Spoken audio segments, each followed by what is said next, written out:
Hi, if you don't already know me, I'm Stevie Sampedro. I'm new to the school this year, and I'm so glad to be part of such a wonderful community that has welcomed me with open arms. This past year and a half has been hard for me. I have lost a few close people in my life due to death and from broken relationships, but I have learned the importance of trusting others and letting the past go. I went on a mission trip to Tanzania to build a school, and I lost my sight in my Catholic faith, or a view of my relationship with God. I was quarantined in a hospital when I arrived home and was quote-unquote misdiagnosed with mono and hepatitis, which ended up being Coxsackie virus strain 3 and 4 and chronic fatigue syndrome. I was so sick, physically exhausted, and unhappy that I had to do independent study for a month and a half of my junior year. I transferred to Fusion and Futures Academy as my second semester of junior year in order to help my health. I lost my best friend, who left me to deal with my challenges on my own despite a promise to be by my side no matter what. I transferred again here for my senior year and had a life-changing surgery in October. I also found out in February that I have learning disabilities I never knew I had, dyslexia and dysgraphia. Like I said, it's been a tough year. Little did I know during this time I would lose my focus and my attention. School started to become a struggle for me as it never was before. The subjects I loved and had a passion for started to seem pointless to me, and I couldn't even explain to myself why. I started to fall behind in school, which I had never done before, and I couldn't take tests without having panic attacks or crying. I began to lose trust in myself, which is the last thing I ever thought would happen to me. I began to not want to get out of bed each day because I didn't see the point in trying when I had no passion towards school. I also lacked the essential trust I used to have in God during this time, as I felt He was not there to help me, but just sit and watch on the sidelines. In March 2019, I had a moment in my life that would forever change who I am and who I will be, but it also brought me back to trusting in God.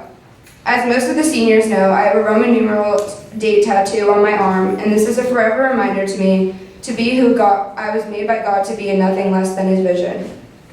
From this moment on, I let go of everything that happened in the past year and a half that I blamed on God, and I slowly started to gain back trust in Him.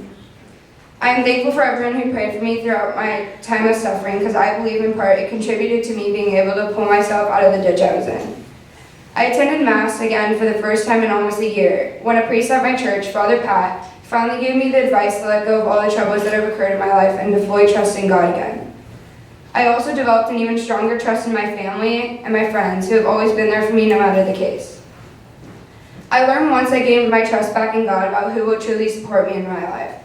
I lost my best friend a couple of months ago, and the same week I lost my grandmother due to colon cancer. My grandmother was a rock in my life, and it still doesn't feel like she's truly gone. The only thing that kept me going at the time of my sickness was my best friend. This person pushed me every day to be a better version of myself, and I'm a better person because of it. I have learned lessons of forever value, and I will forever cherish the memories we made together. But most importantly, I put my only source of happiness in the wrong place during my troubled time. I was so focused on being angry with God for how sick I was. I was blindsided by the fact that He was actually trying to help me let go of somebody who no longer respected who I was as a person. Once I realized His purpose, I was able to regain trust in Him and His plan for me. Trust is a big issue for many people, especially me, but I have learned that when you let go of the pain from the past, it helps rehabilitate your ability to trust in others again.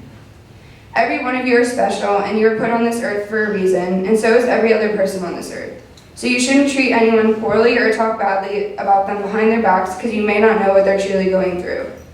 I've experienced this a lot with other people, and no one has realized the impact of their words on my life until they truly saw what I was going through firsthand. Few realized how their negativity impacted my life, as my resilience led me to conceal it. Those who realized, though, have become some of the closest people in my life. Only a few people truly understood how lost, confused, and isolated I felt because of what I was going through. We should be always trying to bring each other up and not tear each other down. Despite all the pain and suffering, I would not take back this year if I could. It has helped to find who I am and who I want to be. I am still working on my faith each and every day, as well as my ability to let go of my painful past. And I'm strengthening my ability to trust even more, because I have now realized I am bruised, but I will never be broken. Thank you.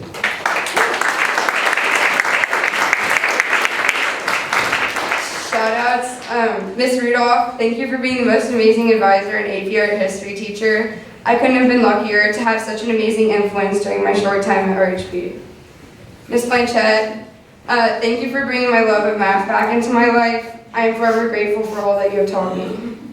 Mr. Holloway, Mr. Flamini, and Mr. Brahma, thank you for showing me how to enjoy subjects I was totally scared of taking all throughout high school. You are all such amazing teachers, and I can't thank you enough for the knowledge you have given me. Ms. Henderson, thank you for proctoring my tests. I have never had someone to go to take tests with before, so it's a new thing, and I couldn't have it any other way. Naya, Cohen, and Ella, you three have made such a large impact in my life and my time at RHP, and you surely all will achieve great things. I am forever grateful for our amazing friendships, and I'm going to miss all of our laughs and fun in college. Max, thank you for becoming my lunch buddy and such an amazing friend. I am so proud of you for getting into Marist, and I know you're going to do great things, and I will forever support you in your endeavors. Steven, happy 18th birthday to my best friend. Thank you for always pushing me to live life to the fullest and never give up on my dreams, but also while showing me how to have such an amazing fun time. Stephanie, Skylar, Jack, and the SLM and Loyola homies. My best friends, thank you for showing me how important I am to the world and the impact I make every day. I know I can always count on you guys whenever I need it, and I'll forever cherish our friendships. My brother, who couldn't be here today. Dante, thank you for being the world's best little brother. You have been there for me through it all, even if I was ever in a bad mood, and you always cheered me up with your jokes and your inspirational rants. I love you, and I'm going to miss you every day in college. Mom and Dad, thank you for being the world's best parents. You have sacrificed so much to get me where I am today, and I'll forever be grateful for all the love you shower me with each and every day and all the lessons you have taught me. Thank you for also giving me a solid foundation in God and my faith through receiving a Catholic education most of my life. I love you both forever, and you don't know how much I'll miss you in college. Thank you.